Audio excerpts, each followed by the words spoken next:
Phone and social media has been ingrained into the lives of billions of people around the world today. It has gotten to the point where these haven't just been a part of our lives, these have shaped our lives. Phone and social media addiction is very common in the world today.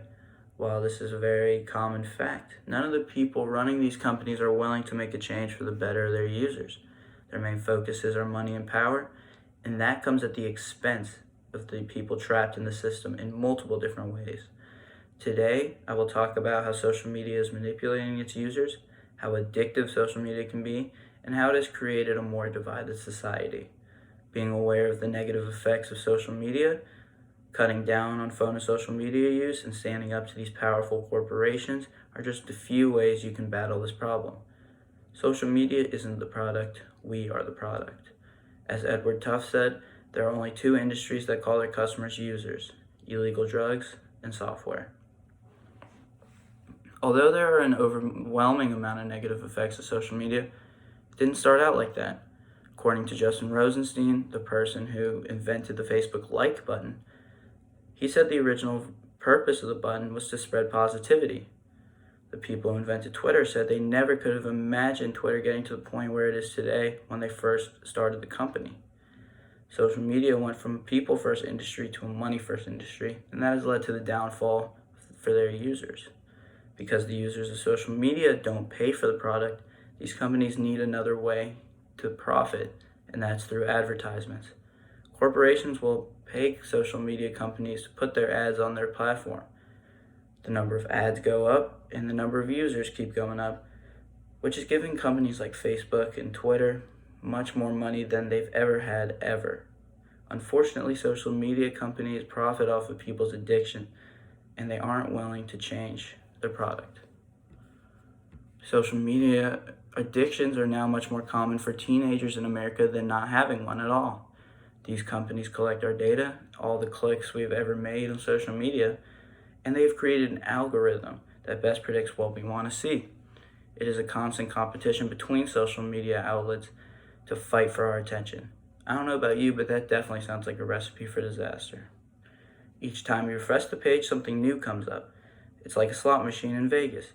You don't know what you're going to get or if you're going to get something you like, but we keep refreshing and digging ourselves in a bigger and bigger hole. A big aspect that has been added is notifications. If someone tags you in a photo on Instagram, a notification will pop up on your phone saying you're tagged in the photo. Why don't they just show you the photo? They have to make you go to their product, go to their website, and see the photo. Gets them more views and more money. On Snapchat, you get a notification when you're not on your phone. Same with Instagram, you get notifications when you're not even on your phone to bring you back to their product. All of it is designed to give you a small dopamine hit and bring you back over and over again. With communication being primarily through social media, for the younger generation, people's appearances on social media have become super important.